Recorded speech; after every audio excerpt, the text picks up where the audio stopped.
ठरलं तर मग मालिकेचा आजचा भाग खूपच जास्त इंटरेस्टिंग आहे, त्यामुळे हा व्हिडिओ शेवटपर्यंत नक्कीच बघा. चला तर मग आजच्या आपल्या भागाला सुरुवात करूया. सगळ्यात आधी आपण पाहतो अर्जुन आणि सायली हे दोघंही जण जे आहेत ते आता त्या देवळाकडे गेलेले असतात. देवळाकडे गेलेले असतानाच ना आता सायलीला भूतकाळातल्या बऱ्याच गोष्टी आठवतात. म्हणजेच ती जेव्हा रविराज आणि प्रतिमासोबत या देवळात यायची तेव्हा तिला घालवलेले ते क्षण डोळ्यासमोर आठवत राहतात, जे बुरकट जरी असले तरीसुद्धा. आणि मग ती कुठे काय ठेवलं आहे, कुठे काय गोष्टी आहेत त्या सगळ्या काही सांगत असते. आणि हे सगळं काही बघूनच ना आता मात्र अर्जुनही चकित झालेला असतो. तो विचार करतो की बायकोला एवढं सगळं कसं काय कळतंय, म्हणजे एवढ्या सगळ्या गोष्टी हिला कशा कळतायत, हाही विचार ना मनामध्ये येऊ लागलेला असतो. तेव्हाच ना ती म्हणत असते की इथे ना एक अशी पेरूवालीसुद्धा बसायची. म्हणजेच ती पेरूवाली या झाडाजवळ बसायची आणि मग मी तिच्याकडे जायची आणि ती मला ना हव्या त्या गोष्टी द्यायची. म्हणजेच त्या पेरूला चांगलं तिखट मीठ लावून ती मला खायला द्यायची. आणि हे सगळं काही जेव्हा अर्जुनला ती सांगते तेव्हाच ना नेमकी समोरून एक म्हातारी जात असते. आणि जेव्हा ती समोरून म्हातारी जाते ना तिला बघूनच सायली चकित होते. आणि सायली म्हणत असते की बहुतेक ना त्या आजीचं आता वय झालं आहे, ती तीच आजी आहे असंही आता सांगितलेलं असतं. मग अर्जुन आणि सायली हे दोघंही जण जायला बघतात तिच्याकडे, कारण आता सायलीला वाटत असतं की तिच्याकडे आताही पेरू असतील. म्हणून सायली अर्जुन तिथे जातात. ते अर्जुन सायलीला म्हणत असतो की बायको जरा थांब, आता ऊन खूप जास्त आहे त्यामुळे सावलीतून तुला जावं लागणार आहे असंही आता सांगितलं जातं. आणि जेव्हा या सगळ्या काही गोष्टी सांगितल्या जातात ना तेव्हा मात्र आता अर्जुन आणि सायली हे दोघंही जण छत्रीतूनच त्या बाईपर्यंत पोहोचतात. आणि तेव्हाच ना त्या आजीला जाऊन विचारतात की काय हो आजी, इथे दुसरं काही होतं का, म्हणजे आधी तुम्ही पेरू विकायचात ना, मग आता पेरूचं काय झालं. त्यावेळेला त्या आजी म्हणतात की हो पुरी, आधी ना मी पेरू विकायचे, पण तुला सांगू का आमचं ना 10 वर्षाआधी पेरूचं जे झाड होतं ते खरं तर ना खराब झालं, म्हणजेच ते पूर्ण जळून गेलं. आणि त्यामुळे मग आमचे पेरू ना नाही पुढे आले, मग त्यामुळेच आमचं नुकसान झालं. मग आता काय करणार मुली, काहीतरी करावं लागतं ना. म्हणूनच मग आम्ही विचार केला की जाऊ दे, निदान ओटीचं तरी सामान देऊया. म्हणूनच ओटीचं सामान आम्ही विकायला सुरुवात केलं. आणि मग काय इथे ती म्हणत असते पण तुला कसं माहिती गं मुली, म्हणजे मी पेरू विकायचे ते तुला काही माहिती आहे का. नाही तर सायली म्हणते मी सहज विचारलं, मला असं वाटलं ना की इथे पेरू पण असतील म्हणून.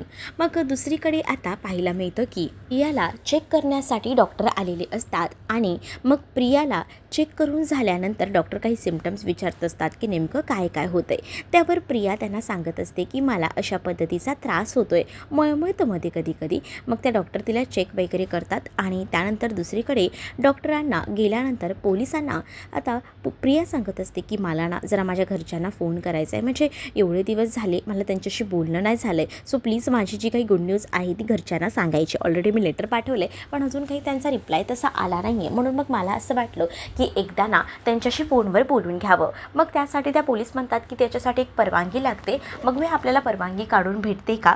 मग इथे प्रिया आता खूप जास्त खुश असते, कारण कल्पीला तिला फोन लावायला भेटणार असतो. दुसरीकडे आता अर्जुन आणि सायली तिथेच असतात आणि आता त्यांचं डिस्कशन सुरू असतं.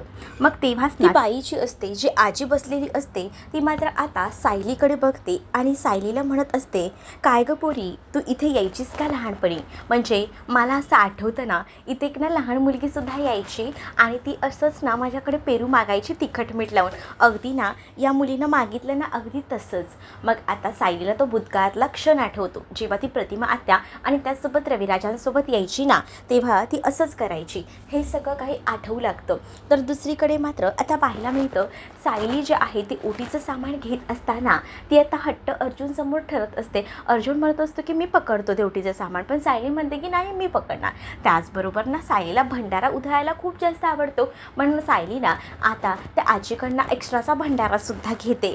मग आता आजी ह्याचंसुद्धा वर्णन करून सांगतात की इथे ना एक मुलगी यायची, ती असाच भंडारा मागायची, म्हणजेच ना तेव्हा तीसुद्धा सांगायची की मला असा एक्स्ट्रा भंडारा द्या. म्हणून मला वाटलं की तीच मुलगी आता मोठी झाली आहे आणि परत आली आहे. मग दुसरीकडे अर्जुन विचार करतो की हे जरा कुठे चाललेलं आहे. म्हणून अर्जुन आता या सगळ्या काही गोष्टी सावरत म्हणत असतो की चल बायको, आता आपल्याला जायचं आहे ना देवळातसुद्धा, चल.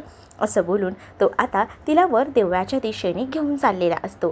तर दुसरीकडे आता पाहायला मिळतं की सायली जरा विचार करत असते, ती आठवत असते सगळ्या काही गोष्टी. कारण तिला असं वाटत असतं की हे जे काही घडलेलं आहे ते याआधीसुद्धा झालेलं आहे. मग खरंच याआधीसुद्धा या सगळ्या काही गोष्टी झाल्या आहेत का, याचा विचार ना थोडाफार का होईना तिच्या मनामध्ये येऊ लागलेला असतो आणि ती थोडासा विचार या सगळ्याबद्दल करत असते.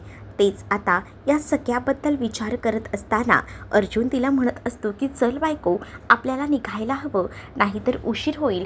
आणि असं बोलून तो आता जात असतो. तर समोर बघतो तर काय, खूप मोठ्या अशा पायऱ्या असतात आणि एवढ्या मोठ्या पायऱ्या बघून ना आता त्याला सगळं जड झालेलं असतं. तो म्हणत असतो की एवढा मोठा प्रवास करायचा आहे आणि एवढं ऊन, एवढ्या पायऱ्या कशा होणार आहेत चढून. त्यावर सायली म्हणते की नका काळजी करू, सगळं काही पॉसिबल आहे, असंही बोलून ती त्याला आता समजावू लागते. तेव्हाच ना सायलीला समोर जिन्यांवरनं चढताना लहान तन्वी आणि प्रतिमा आणि रविराज पाठमोरे दिसत असतात. आणि तेव्हाच ना सायली अर्जुनला म्हणत असते की इथे ना आडोशाला दुसऱ्या पायऱ्या आहेत, त्या आडोशाने आपण वरती जाऊया. मग तर झालं. अर्जुन तर आता जेव्हा सायली हे सगळं बोलते तेव्हा तर चकित होतो. म्हणजेच हिला कसं माहिती की आडोशाला इकडे पायऱ्यासुद्धा आहेत. अर्जुन तर त्याच्याकडे पाहत राहतो. अर्जुन म्हणतो, बायको तू तर हुशार आहेस बघ, म्हणजे ना आधीच ना तू मॉमला सगळं विचारून ठेवलेस वाटतं, म्हणून तर तुला बऱ्याच गोष्टी माहिती तिथल्या ज्या मलाही माहिती नाही आहेत. असं आता अर्जुन बोलत असतो. त्यानंतर सायली म्हणते की चला आता इथून सरळ जाऊया, म्हणजे आपण वरपर्यंत पोचू. चला बडबड करू नका, आपण निघूया. आणि असं बोलून आता सायली अर्जुनला घेऊन चाललेली असते. डोळ्यांसमोर सारखं तेच चित्र येत असतं, जे आता जिन्यावरनं चढताना तिला सारखं दिसत राहतं. दुसरीकडे आता महिपतने काही गुंड त्याचे समोर बोलवलेले असतात आणि सोबतच पोलिसांनासुद्धा बोलवलेलं असतं. आता महिपतने ठरवलेलं असतं की एकदम आता चांगलं राहायचं. त्यामुळे आतापर्यंत ज्या गुंडांनी त्याला साथ दिलेली होती ना, त्याच गुंडांना आता तो पोलिसांच्या हवाले करतसुद्धा होता. म्हणजेच पोलिसांना आता तो म्हणत होता की बघा, मी तर आता सगळ्या कामातून सुधारलो आहे, त्यामुळे मला मागे पुढे करणारे असे कोणीही माणसं नको आहेत. त्यामुळे तुम्ही जर ह्याला घेऊन गेलात ना तरी मला काही फरक पडणार नाही आहे. मी तर म्हणतो की असल्या चेल्यांची आता मला गरजच नाही आहे. ह्यांनासुद्धा यांच्या कर्माची शिक्षा तर मिळायलाच हवी. त्यामुळे तुम्ही ह्यांना उचलून घेऊन जा.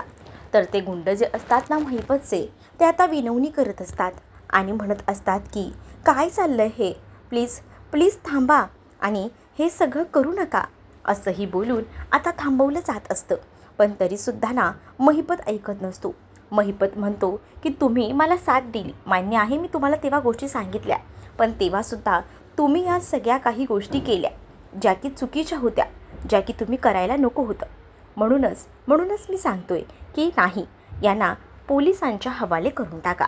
असंही आता बोललं जातं. जेव्हा आता या सगळ्या गोष्टी होत असतात तेव्हा सचिन मनातल्या मनात विचार करत असतो की या माणसाला तर जेलमधनं सोडवलं, पण हा माणूस तर भलताच सुधारलेला आहे. म्हणजे हा एवढा सुधारेल असा कधी विचारही मी केला नव्हता. मग आता सचिन थोडा टेन्शनमध्ये आलेला असतो. म्हणजे त्याला असं वाटतं की या माणसाला जोपर्यंत आपण त्या कोर्टातून बाहेर काढत नाही तोपर्यंत मला असं वाटलं होतं की हा नाटक करतोय, पण हा हे नाटक तर पुढे कंटिन्यू करतोय. खरंच हा माणूस सुधारलाय की काय, असा विचार ना आता सचिनच्या मनामध्ये कुठेतरी येऊ लागलेला असतो. सचिन आता या सगळ्या गोष्टींचा विचार करू लागतो. इकडे आता सचिन विचार करत असतानाच ना त्याला या गोष्टी पटत नसतात की महिपत आता आपल्या गुंडांनाच पोलिसांच्या हवाले करतोय, म्हणजे त्याला तुरुंगात टाकतोय. मग आता ते पोलीस देखील त्या गुंडांना घेऊन जातात. तेव्हा मात्र आता महिपत अक्षरशः देवाला हात जोडत असतो, कारण त्याने आता लय मोठ्या पुण्याचं काम केलेलं असतं. दुसरीकडे सायली अर्जुन आता जिने चढत असतात. तेच आता एका कोपऱ्यामध्ये ना एक गणपतीचं छोटूसं अशी मूर्ती असते आणि त्या झाडाआडच ती छोटीशी मूर्ती दडलेली असते. पण सायली मध्येच थांबते, कारण सायलीला आता तिथे एक मूर्ती आहे हे माहिती असतं, कारण तिला अदृश्य ते सगळं दिसत असतं. जेव्हा ती प्रतिमा त्या रविराजसोबत यायची तेव्हा त्या छोटूशा गणपतीच्या मंदिराजवळ उभं राहून ती प्रार्थनासुद्धा करायची. पण आता आज ते गणपतीचं मंदिर झाकून गेलेलं असतं काही झाडांनी, म्हणून ते थोडं कोणालाच दिसत नसतं. पण सायली बरोबर ओळखून असते की इथे एक छोटंसं मंदिर होतं म्हणून. मग सायली अर्जुनला म्हणते की इथे गणपतीची मूर्ती आहे, जरा 2 मिनटं थांबा. अर्जुन म्हणतो की नाही आहे बायको, काही नाही आहे इथे. आणि तू काय करतेस, या गाडीत हात घालतेस तू. सायली म्हणत असते की हो थांबा हो. आणि असं बोलून आता सायली हळूच खाली वागते. सायली जेव्हा खाली वागते ना, तेव्हा अर्जुन म्हणतो की बायको थांब जरा, तोंडाला काहीतरी बांध, कारण किती धुळे बघ ना तिथे. आणि असं बोलून आता तो तिला ना तोंडाला बांधायला स्कार्फ देतो. सोबतच तो तिला म्हणत असतो की थांब थांब, हाताला सुद्धा हँडग्लोव्ज घाल, म्हणजे हात खराब होणार नाही. मग आता सायली म्हणत असते की काय हो, तुमचं कुठेही सुरू होतं का, जरा धीर धरा, कुठेही तुमचं सुरू होतं का. पण अर्जुनला असं वाटत असतं की आपली बायको प्रेग्नेंट आहे आणि प्रेग्नेन्सीमध्ये तिला कसलाही त्रास होऊ नये म्हणून.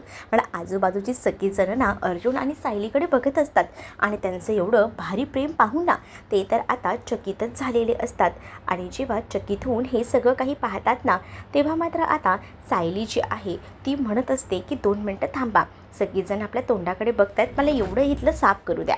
मग अर्जुन आणि सायली दोघंही जण मिळून ना तिथलं पूर्ण सामान क्लीन करतात. म्हणजे जी काही झाडं वाढलेली होती ती झाडं कमी करतात, जेणेकरून तिथे जी मूर्ती लपलेली होती ना ती मूर्तीसुद्धा स्पष्ट दिसायला लागते. आणि जेव्हा ती मूर्ती स्पष्ट दिसते तेव्हा सगळीजणं त्या मूर्तीजवळ बघून हात जोडतात, कारण तिथे येणाऱ्या लोकांना आता माहिती नव्हतं की इथे गणपतीची छोटीशी मूर्तीसुद्धा दडलेली आहे. तर अर्जुनही ती बघतच राहतो, कारण खरंच तिथे एक छोटीशी मूर्तीही सुद्धा दडलेली होती. त्यानंतर सगळं क्लीन झाल्यानंतर सायलीच्या हातावर अर्जुन पाणी वगैरे टाकतो आणि मग सायली हात वगैरे क्लीन करून घेते. तेच आता सायलीने हात वगैरे क्लीन करून झाल्यानंतर अर्जुन आणि सायली दोघंही जणं त्या गणपती बाप्पाची स्वतःच्या हस्ते पूजा वगैरे करतात, अगरबत्ती लावतात आणि पाया वगैरे पडून घेतात. आणि सायली आता लगेच ना गणपती बाप्पाचं स्तोत्रसुद्धा बोलायला सुरुवात करते, जे की ती लहान असताना तिथेच उभं राहून बोलायची. अगदी तसंच ती करते आणि तिथे असणारी आजूबाजूची सगळी मंडळी जी असतात ना तीसुद्धा आता तिथे उभं राहून ते आता गणपतीचं स्तोत्र म्हणायला सुरुवात करतात. आणि त्यांनासुद्धा बरं वाटत असतं की सायलीने हे महान काम केलेलं होतं. पण सायलीने आता या सगळ्या गोष्टी केलेल्या असल्यामुळे अर्जुनही सायलीवर भलताच खुश असतो. तोही आता तिच्याकडे पाहत राहतो. तर दुसरीकडे मात्र आता पाहायला मिळतं की या सगळ्या गोष्टी होत असतानाच ना इकडे आता सगळीजणं म्हणतात की आम्हाला माहितीच नव्हतं, पण बरं झालं तुमच्यामुळे निदान आम्हाला कळलं तरी, कारण बरेच वर्ष आम्ही देवळात येत होतो पण आम्हाला काही गोष्टी रिअलाईज होत नव्हत्या, कळत नव्हत्या, पण निदान तुमच्यामुळे आम्हाला ह्या गोष्टी कळल्या, असंही आता ती लोकं सांगत असतात. सायली अर्जुनची पूजा वगैरे करून होते आणि मग काय सायली अर्जुन सगळं सामान वगैरे घेऊन ना तिकडनं आता जायला निघतात. दुसरीकडे प्रताप आता कल्पनाला म्हणतात की अर्जुनचा मला मेसेज आला होता, त्यांनी सांगितलं की ते दोघंही जण सुखरूप पोचले आहेत. तर दुसरीकडे विमल म्हणत असते की खरंच ना सायली वहिनी नाही आहेत घरात, पण घर कसं खायला उठतंय ना. म्हणजे सायली वहिनी जेव्हा घरात असतात ना तेव्हा अर्जुन दादा ना पूर्ण घर नुसतं बायको बायको बायको करून फिरत असतात. आणि आज हा आवाजच आपल्या घरात गुंजत नाही आहे, म्हणूनच ना सगळा गुंजत नाही आहे, त्यामुळे त्रास होतोय असंही विमल म्हणत असते. विमल आणि कल्पना बोलत असतात, तेच आता अस्मिताने आवाज दिलेला असतो. अस्मिताने आवाज दिल्याबरोबर त्या दोघीही जणी पळतात, कारण आता अस्मिताने का बोलवलं आहे. तेवढ्यातच इकडे प्रताप यांना कॉल आलेला असतो. प्रताप यांना ऑफिसमधनं कॉल आलेला असतो आणि त्यांची कोणतीतरी फाईलला भेटत नसते एका माणसाला, आणि तो त्याचबद्दल प्रताप यांच्याशी बोलत असतो. प्रताप म्हणतात की अरे ती फाईल तिथेच ठेवलेली आहे बघ जरा. मग आता प्रताप फोनवर बोलता बोलता तसेच बाहेर जातात. तर इकडे सायली अर्जुन आता रस्त्याने जात असतात. तर अर्जुन सायलीला म्हणत असतो की बायको तुला ना खरंच ना म्हणजे काही गोष्टीत ना बऱ्याचशा अशा माहिती आहेत, तू इथे येताना आधी सगळ्या गोष्टी विचारून घेतल्याच वाटतं मम्माला. बहुतेक मला असं वाटतं की तू इंटरनेटवर एक्सप्लोर केलंयस सगळं काही, पण या सगळ्या छोट्या छोट्या गोष्टीसुद्धा इंटरनेटवर असतात का गं, असंही आता तो म्हणू लागतो. त्यावर दुसरीकडे मात्र आता जी पूजा आहे ती आलेली असते बाहेर आणि तेवढ्यातच ना कल्पनाचा फोन वाजत असतो. कल्पनाचा फोन वाजल्याबरोबर आता पूर्णाची कल्पनाला आवाज देऊ लागते, अगं कल्पना तुझा फोन वाजतोय. कल्पना म्हणते की उचला ना, कोणाचा फोन आहे काही कळतंय का. तर पूर्णाची म्हणतात अननोन नंबर आहे. मग दुसरीकडे आता सायली अर्जुन त्या देवळाच्या पायाशी असतात, हळूहळू देवळात वर चढत असतात. तेव्हाच ना त्यांच्या गप्पा सुरू असतात. अर्जुनला अर्जुनला प्रश्न पडलेला असतो की सायलीने इथे येताना बऱ्याच गोष्टी ज्या आहेत त्याची पडताळणी केलेली आहे, म्हणजे बऱ्याच गोष्टी एक्सप्लोअर केलेल्या आहेत, पण इंटरनेटवर एवढं काही नसतं व्हिडिओजमध्ये. मग आता तो थोडा विचार करत असतो की हिला एवढं काही माहिती. मग तो हे विचारतो सुद्धा, या आधी तू ह्या देवळात नक्कीच आलेली असणारेस, मला असं वाटतं की मधुभाऊ आणि तू एकदा लहान असताना आली असणारेस आणि म्हणून तुला ह्या सगळ्या गोष्टी आठवतात. सायली म्हणत असते की मी तुम्हाला 10 वेळा सांगितलं आहे, मी ह्या देवळात कधीही या आधी आलेली नाही आहे, मग तुम्हाला असं का वाटते की मी आधी या देवळात आलेली आहे म्हणून. तेव्हा आता त्या दोघांची थोडीशी अशी भांडणं होत असतात, पण ती नॉर्मल. मग सायली आणि अर्जुन दोघंही जण पुन्हा एकदा वाटेला जातात, कारण अर्जुन जे काही बोलत असतो ना त्यामुळे सायलीनं थोडं डिस्टर्ब असते. पण त्यानंतर आता अर्जुन म्हणतो की चल, तेव्हाच ना सायलीला गोळ्या खायचा असतो, पण तेव्हा अर्जुन म्हणतो की नाही गोळ्या नाही, वाटल्यास लिंबू सरबत पी, पण ते सुद्धा आपल्या पाण्याने, मी देणार त्याला ते पाणी. त्यावर सायलीनं खरंच चिडत असते, सायलीची चिडचिड होत असते. तर दुसरीकडे आता प्रियाला फोन लावण्यासाठी एक चान्स मिळालेला असतो आणि त्यामुळेच ना प्रिया आता ते फॉर्म जे काही फिलअप करायचं असतं रजिस्टरवर ते सगळं काही फिलअप करत असते आणि फक्त 3 मिनिटाचा वेळ असतो. या 3 मिनिटात तिला कॉल लावायला भेटणार असतो आणि तिने रजिस्टरवर तो नंबरसुद्धा नोंद केलेला असतो, जो की कल्पनाचा असतो. कल्पनाचा नंबर तिने त्या रजिस्टरवर लिहून ठेवलेला असतो आणि तिला कल्पनाला कॉल करायची संधी मिळते. तिने आता नेमका कल्पनाला फोन केलेला असतो. रिंग वाजू लागते तसं प्रियाच्या हातामध्ये मोबाईल दिला जातो. प्रिया म्हणते की आज फायनली माझं जे काही सगळं आहे ते सत्य मी सांगून टाकणार आहे कल्पना आला, आणि कल्पनाला जेव्हा समजेल ना तेव्हा कल्पना माझ्याकडे नक्कीच धावून येईल, माझ्यासाठी ती आपल्या बाळाचा स्वीकार करेल. अश्विन मला माहिती आहे, अश्विन तू जरी या सगळ्या गोष्टी लपवून ठेवल्या असल्या तरीसुद्धा आता बघ मी हे सगळं सत्य कल्पीला कसं सांगते ते. दुसरीकडे आता फोनची रिंग वाजत असते आणि तिथे पूर्णाजी ह्या एकट्याच असतात. इकडे मात्र आता सायलीला अर्जुन म्हणत असतो की तुला गोळ्या नाही भेटणार, लिंबू पाणी मिळेल, आणि त्याने त्या लिंबू पाणीवाल्याला स्वतःची पाण्याची बॉटल दिलेली असते आणि याच पाण्यामध्ये लिंबू पाणी बनवून द्या असं सांगितलेलं असतं.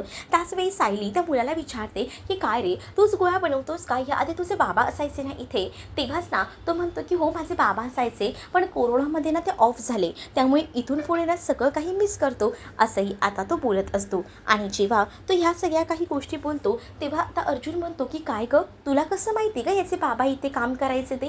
त्यावर सायली म्हणते मी सहज म्हटले, बाकी काही नाही. पण सायलीला भूतकाळातल्या त्या गोष्टी आठवत असतात, म्हणजेच त्या भूतकाळामध्ये कुल्फीवाला होता, त्यासोबत गोळ्यावाला सुद्धा होता, जे जे काही मोजकी स्पॉट्स होते ते तिला बरोबर माहिती होते आणि म्हणूनच त्याच बेसवर तिने आता विचारलेलं होतं. पण तेव्हाच ना इकडे अर्जुन म्हणत असतो की मी दिलेल्या पाण्यातच बनवतोस ना, आणि ते लिंबूसुद्धा धुवून घे. सायलीला हे सगळं बघून ना नुसती चिडचिड होत असते. सायली म्हणत असते की काय चाललंय हो तुमचं. अर्जुन म्हणतो मला हायजीन मेंटेन राहायला हवं, बाकी मला काही माहीत नाही. मग ते सायलीची चिडचिड होत असते. दुसरीकडे आता पूर्णाजी फोन उचलायचा प्रयत्न करतात. कल्पनाने स्वतः सांगितलेला असतो की पूर्णाजीना फोन उचला, म्हणून आता पूर्णाजी फोन रिसीव्ह करतात.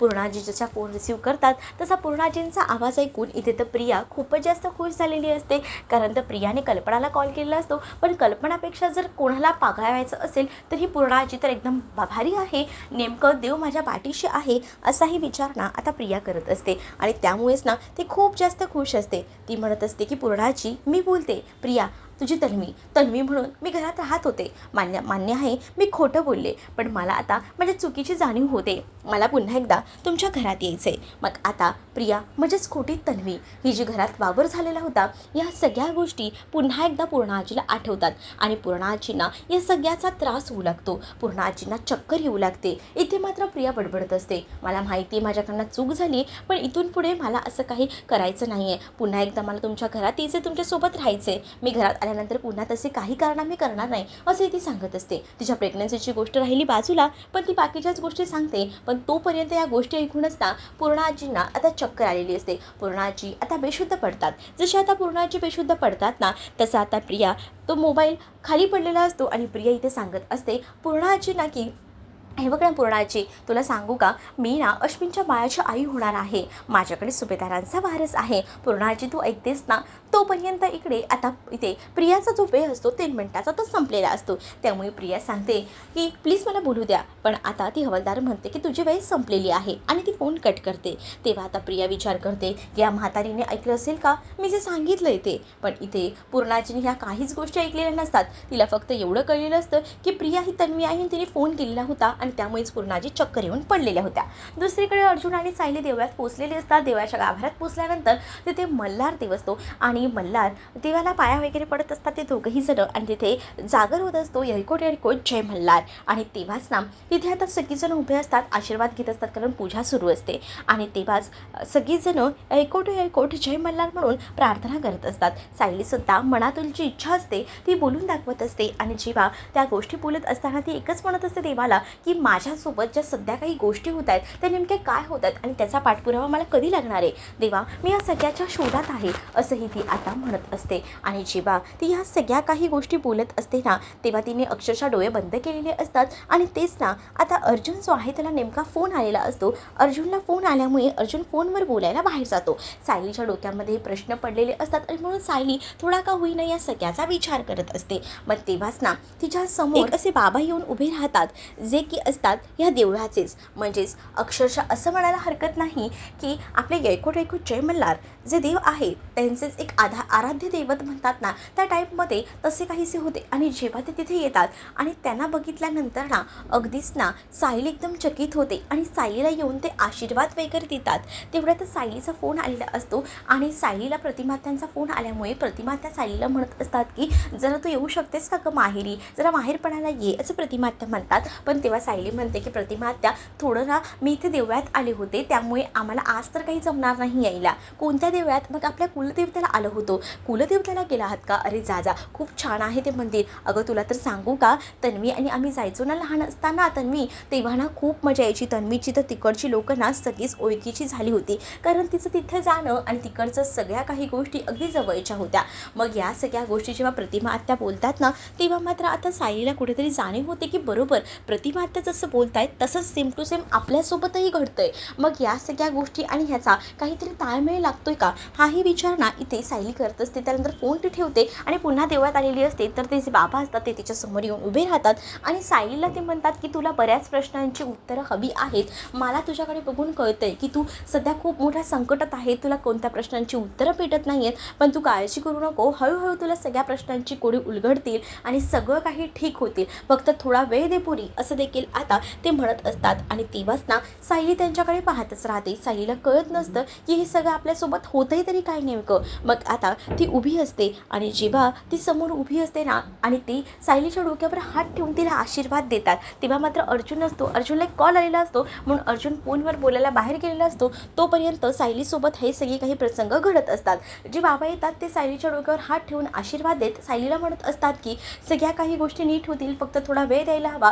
कारण आता त्यांना स्पष्ट दिसत असतं की नेमकं कशाच्या शोधात आहे आणि ती देवळात आल्यामुळे साक्षात तिच्या समोर मल्हारच अवतरले आहेत असं कुठेतरी तिला वाटू लागतं. आणि तेव्हाच ना सायली त्यांच्याकडे आणि देवाकडे एकटक बघत असते कारण तिला त्यांच्यामध्ये ना देवाचाच भास होत असतो. जणू आपल्यासमोर एखादा देव उभा आहे आणि आपल्याला काहीसा संकेत देत आहे असं काहीसं तिला वाटत असतं. आणि त्यामुळेच ना आता ती त्यांच्याकडे एकटक बघत असते. पण त्यांनी जे 4 शब्द तिला सांगितलेले असतात ना ते 4 शब्द सतत तिच्या कानावर फिरत राहतात. आणि तेव्हाच ना तिला कुठेतरी कसल्या तरी गोष्टीची कल्पना येत असते की नक्कीच या सगळ्याचा आणि या गोष्टींचा म्हणजे लहानपणीच्या तन्वीचा आणि माझा काहीतरी संबंध आहे. तेवढ्यातच अर्जुन येतो. अर्जुनही आता देवाचे आशीर्वाद वगैरे घेतो आणि त्यानंतर आता सायली एका वेगळ्याच तंद्रीमध्ये असते. अर्जुन म्हणतो की चला आपला देव जे काही होते करणं ते एकदम व्यवस्थित झालं, आता आपल्याला परतीच्या प्रवासाला निघायला हवं. चल आपलं देवदर्शन तर झालं एकदम व्यवस्थित. मग आता अर्जुन आणि सायली देवदर्शन झाल्यानंतर पाया वगैरे पडतात, प्रसाद वगैरे घेतात आणि तिकडनं